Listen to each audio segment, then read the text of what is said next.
ఎర్ర పుస్తకం తెల్లమొహం వేసినట్లయింది. రాజ్యాంగ విధి విధానాలకు కూడా ప్రైవేటీకరించబోయిన తెంపరితనానికి చెంపలు వాయించినట్లయింది.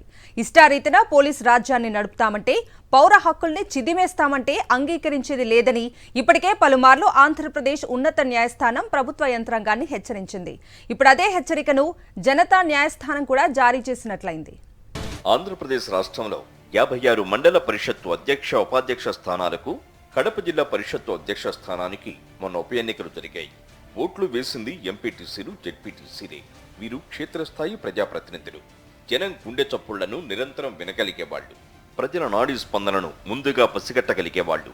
ఉప ఎన్నికల్లో అధికార కూటమి పనిన వ్యూహం ఫలించలేదు.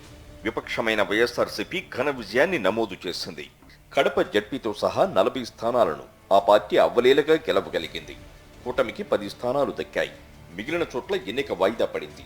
వైఎస్ఆర్సీపీ టికెట్పై గెలుపొందిన స్థానిక ప్రతినిధులు ఆ పార్టీ పక్షాన్ని నిలవడంలో వింతేముందని ఇప్పుడు కూటమి చిలక పలుకులు పలుకుతుండవచ్చు. కానీ ఏపీలో ఈ 9 నెలల పూర్వరంగం అర్థమైన వారికి వైఎస్ఆర్సీపీ గెలుపులో వింతే కాదు, అద్భుతం కూడా కనిపిస్తుంది. ఆంధ్రప్రదేశ్ ప్రజానీకంలో బలంగా వేళ్లూనుకున్న పార్టీ వైఎస్ఆర్సీపీ. ఆ సంగతి కూటమి నేతలకు స్పష్టంగా తెలుసు. అందుకే కూటమి కట్టుకున్నారు, కుయుక్తులను ఆశ్రయించారు. ఎన్నికల్లో ఈ కూటమి చేసిన దుష్ప్రచారం, వెదజల్లిన విషయం, పలికిన అసత్యాలు, చేసిన బూటకప్పు బాసులు అనే నిచ్చెన మెట్ల మీదుగా చేరుకున్న అధికారాన్ని నిలబెట్టుకోవాలంటే ప్రతిపక్ష పార్టీని పూర్తిగా నిర్వీర్యం చేయాలనే సంకల్పానికి అధికార కూటమి వచ్చినట్లు దాని చర్యలు నిరూపిస్తున్నాయి. ఇటువంటి ప్రయత్నాలు సత్ఫలితాలనివ్వవని గతంలో అనేక గుణపాఠాలు ఉన్నాయి. అయినా అధికార మత్తులో ఉన్నప్పుడు అవి స్ఫురించకపోవచ్చు. తివిరి ఇసుమన తైలంబు తీయవచ్చు, కానీ మూర్ఖుని మనసును సమాధానపరచడం మాత్రం సాధ్యం కాదని భర్తృహరి చెప్పిన సుభాషితం మనకు ఉండనే ఉన్నది. ప్రభుత్వ వైఖరిని విమర్శించిన వారి మీద, ఎన్నికల హామీలను అమలు చేయలేదని అడిగిన వారి మీద వందలాది కేసులు నమోదయ్యాయి. టెర్రరిస్టుల మీద పెట్టాల్సిన కేసులను సోషల్ మీడియా విమర్శకుల మీద ఎందుకు పెడుతున్నారని హైకోర్టు ప్రశ్నిస్తున్నా పోలీసు యంత్రాంగం ఖాతరు చేయడం లేదు. రక్షక భటులు అర్ధరాత్రి పూట సివిల్ డ్రెస్సుల్లో ఇళ్లలోకి చొరబడి విమర్శకులను బరాబరా లాక్కుని వెళుతున్నారని, రాష్ట్రమంతటా తిప్పుతున్నారని, కుటుంబ సభ్యులకు సమాచారం కూడా ఇవ్వడం లేదనే ఆరోపణలు తరచుగా వినిపిస్తున్నాయి. పోసాని కృష్ణమురళి 10 ఏళ్ల కిందట ప్రెస్ మీట్లో చేసిన విమర్శలపై టెర్రరిస్టు కేసు పెట్టి జైల్లో నెట్టారు. నడి వీధుల్లో విపక్ష కార్యకర్తలను ఉచ్చు కత్తులతో నరుకుతున్న దృశ్యాల వీడియోలను చూడవలసి వచ్చింది. ప్రైవేటు ఆస్తుల మీద దాడులు జరిగాయి. పార్టీ ఆఫీసులను కూల్చేశారు. పంట చేల విధ్వంసం జరిగింది. పండిన తోటలను నరికేశారు. మీడియా మీద అప్రకటిత సెన్సార్షిప్ మొదలైంది. తమకు గిట్టని వార్తా ఛానళ్ల ప్రసారాలను నిలిపివేసేలా కేబుల్ ఆపరేటర్ల మీద ఒత్తిడి తీసుకొచ్చారు.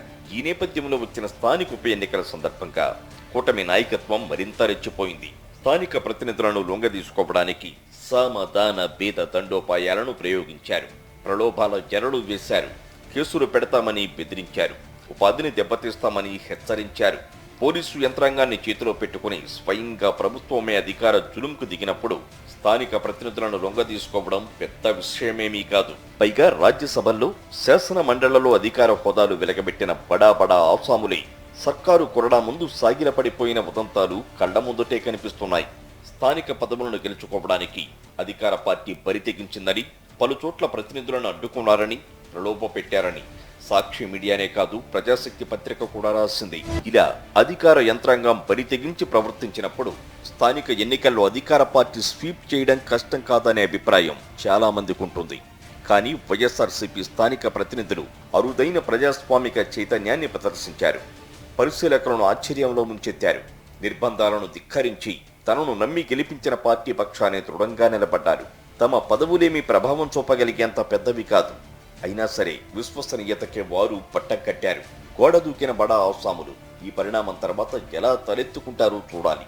స్టేట్ టెర్రరిజం అనదగ్గ స్థాయిలో నిర్బంధకాండను ప్రయోగించిన ఈ క్షేత్రస్థాయి ప్రతినిధులు దృఢంగా నిలవడానికి 2 ముఖ్యమైన కారణాలు కనిపిస్తున్నాయి. మొదటిది, 2 నెలల క్రితం పార్టీ కార్యకర్తలను ఉద్దేశించి ఆ పార్టీ అధ్యక్షుడు జగన్మోహన్ రెడ్డి చేసిన ప్రసంగం. కార్యకర్తలెవరూ అధైర్యపడవలసిన అవసరం లేదని, వారికి తాను అండగా నిలబడతానని ప్రకటించారు. జగనన్న 2.0 కార్యకర్తల కోసం ఎలా పనిచేస్తాడో చేసి చూపెడతానని భరోసా ఇచ్చారు. జగన్ ప్రకటన తర్వాత గ్రామస్థాయి నుంచి పార్టీ కార్యకర్తలకు మంచి ప్రేరణ లభించిందని, వారు ధైర్యంగా నిలబడుతున్నారని వైఎస్ఆర్సీపీ వర్గాలు చెబుతున్నాయి. ఇక రెండో ప్రధాన కారణం క్షేత్రస్థాయి వాస్తవికత. ఎన్నికలకు ముందు చంద్రబాబు కూటమి చేసిన బూటకపు హామీల బండారం ప్రజలందరికీ అర్థమైంది. వైఎస్ఆర్సీపీ సర్కారు మీద జగన్మోహన్ రెడ్డిపై వ్యక్తిగతంగా కూటమి చేసిన ఆరోపణలన్నీ పచ్చి అబద్ధాలేనని ప్రజాశ్రేణులు ఇప్పుడు భావిస్తున్నాయి. మోసపోయామన్న భావన వారిని వెంటాడుతోంది. వారు తమ అభిప్రాయాలను వ్యక్తం చేయడానికి భయపడడం లేదు. బహిరంగంగానే కూటమి సర్కారును విమర్శిస్తున్నారు. ఈ పరిణామం కూడా వైఎస్ఆర్సీపీ కార్యకర్తలు ఎదురొడ్డి నిలబడేందుకు దోహదపడింది. జనములో వ్యతిరేకత వ్యక్తమవుతున్న కూటమి సర్కారు తన ధోరణిని మార్చుకోకపోగా అదే అసత్య ప్రచారాన్ని మరింత ఎక్కువగా ఆశ్రయిస్తున్నది. తేలిపోయిన ఆరోపణల్ని మళ్లీ ఎక్కుపెడుతున్నారు. చంద్రబాబు చెబుతున్న అప్పుల లెక్కల్ని గుర్తు చేసుకుంటూ జనం నవ్వుకుంటున్నారు. సోషల్ మీడియాలో జోకులు పేలుతున్నాయి. శనివారం నాడు జరిగిన టీడీపీ ఆవిర్భావ దినోత్సవం సందర్భంగా కూడా అలవాటు ప్రకారం అప్పుల కథను మరోసారి వినిపించారు. ఎన్నికల ప్రచారంలో 14 లక్షల కోట్లున్న అప్పు గవర్నర్ ప్రసంగంలో 10 లక్షల కోట్లుగా మారి బడ్జెట్ ప్రసంగంలో 7 లక్షల కోట్లుగా రూపాంతరం చెంది ఆవిర్భావ సభలో 9.5 లక్షల కోట్లుగా పరిణామం చెందింది. అప్పుల కథతో పాటు అసలు విషయాన్ని కూడా ఆయన కుండబద్దలు కొట్టి చెప్పారు. బయట నుంచి చూసినప్పుడు సూపర్ 6 హామీలను అమలు చేయవచ్చు అనుకున్నా ఇప్పుడు చూస్తే 9.5 లక్షల కోట్ల అప్పు ఉంది. దీనిపై వడ్డీ కట్టాలి. ఇప్పుడు సంక్షేమాన్ని అమలు చేస్తే మధ్యలోనే ఆగిపోతాం. కనుక ముందుగా అభివృద్ధి చేసి వచ్చే ఆదాయంతో సంక్షేమం చేద్దామని ఈ సభలో చెప్పుకొచ్చారు. ఈ తూర్చి మంత్రాన్ని ఆయన ఆవిర్భావ సభలో మాత్రమే చెప్పలేదు. వార్షిక బడ్జెట్లో కూడా ఆయన దీన్ని పొందుపరిచారు. కాకపోతే అంకెల్లో చెప్పడం వల్ల సరిగా అర్థం కాలేదు. సూపర్ 6గా పేరున్న 6 అంశాలను ఆయన చెప్పినట్టుగా అమలు చేస్తే 70,000 కోట్ల పైచిలుకు నిధులు అవసరమవుతాయని అంచనా. అయితే బడ్జెట్ కేటాయింపుల్లో మాత్రం 17,000 కోట్లు మాత్రమే చూపెట్టారు. కేటాయింపు చూపినంత మాత్రాన అమలు చేస్తామని అర్థం కాదు. గత బడ్జెట్లో కూడా తల్లికి వందనం, అన్నదాత సుఖీభవ పథకాలకు అరకొర కేటాయింపులు చూపెట్టారు. కానీ అందులో అనా పైసలు కూడా ఖర్చు పెట్టలేదన్నది జనం అనుభవంలోకి వచ్చిన సత్యం. మొన్నటి మంగళవారం జూలితో పాడుకున్న వేలంతో కలిపి 9.5 మాసాల్లో బాబు సర్కారు 1,52,000 కోట్ల పైచిలుకు అప్పులు చేసి జాతీయ రికార్డు నెలకొల్పింది. ప్రభుత్వం నేరుగా చేసిన అప్పు 98,088 కోట్లయితే షూరిటీ సంతకం పెట్టి కార్పొరేషన్ ద్వారా చేసిన అప్పు 23,700 కోట్లు. ఇక రాజధాని పేరుతో ఇప్పటి వరకు చేసిన అప్పు 31,000 కోట్లు. వెరసి 1,52,788 కోట్లు. ఇంతటి జగదేక అప్పారావు ప్రభుత్వం జగన్ సర్కారును అప్పులకు బ్రాండ్ అంబాసిడర్ గా ప్రచారం చేయబూనడాన్ని దాష్టీకమనాలు, తెగుల్బాజీతనమనాలు తెలుసుకోవాలి. అప్పుల చిట్టా వ్యవహారం ఇంకా ఎంత మాత్రమూ దాచేస్తే దాగేది కాదు. కేంద్ర ప్రభుత్వం పార్లమెంట్లో ఇస్తున్న సమాచారాన్ని బట్టి కాగ్ రిపోర్టుల ఆధారంగా బడ్జెట్ పత్రాల సాక్షిగా జనములోకి వాస్తవాలు వస్తున్నాయి. రాష్ట్రాన్ని జగన్ ప్రభుత్వం అప్పుల కుప్ప చేసిందన్న ప్రచారాన్ని ఇప్పుడెవ్వరూ నమ్మడం లేదు. జగన్ ప్రభుత్వ హయాంలో విధ్వంసం జరిగిందనే మాట చంద్రబాబుకు ఊతపదంగా మారింది. చివరకు కలెక్టర్ల సమావేశంలో కూడా గత ప్రభుత్వం విధ్వంసం చేసిందని మాట్లాడారు. ఇలా కలెక్టర్ల సమావేశాన్ని రాజకీయాలకు వాడుకున్న ముఖ్యమంత్రి ఈయన తప్ప మరొకరు ఉండకపోవచ్చు. తాను చెప్పిందే వేదం, తన పచ్చకోడి కూస్తేనే సమాచారం తెలిసేది అనే భ్రమలోంచి ఆయన ఇంకా బయటపడలేదు. పదే అబద్ధాన్ని వల్లివేస్తే అది నిజమైపోతుందనే పాతకాలపు గోబెల్స్ థియరీని పట్టుకుని వేళ్లాడుతున్నారు. ఇప్పుడు విధ్వంసం గురించి ఎక్కువగా మాట్లాడితే జనం రికార్డుల్ని తిరగేస్తారు.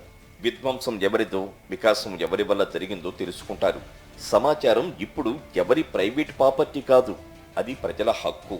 పౌరుల భావ ప్రకటన స్వేచ్ఛపై శుక్రవారం నాడు సర్వోన్నత న్యాయస్థానం ఇచ్చిన తీర్పు అధికార మత్తులో జోగుతున్న తన వ్యవస్థలకు కనివిప్పు కావాలి.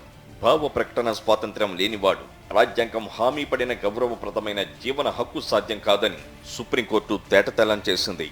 ఈ హక్కును రక్షించడంలో పోలీసులు విఫలమైతే ఆ బాధ్యతను కోర్టులు తీసుకోవాలని కూడా సుప్రీంకోర్టు హితవు చెప్పింది. ఇన్స్టాగ్రామ్లో ఇమ్రాన్ ప్రతాప్ గడి అనే కాంగ్రెస్ ఎంపీ పెట్టిన పోస్టుపై గుజరాత్ పోలీసులు పెట్టిన కేసును సుప్రీంకోర్టు కొట్టివేసింది.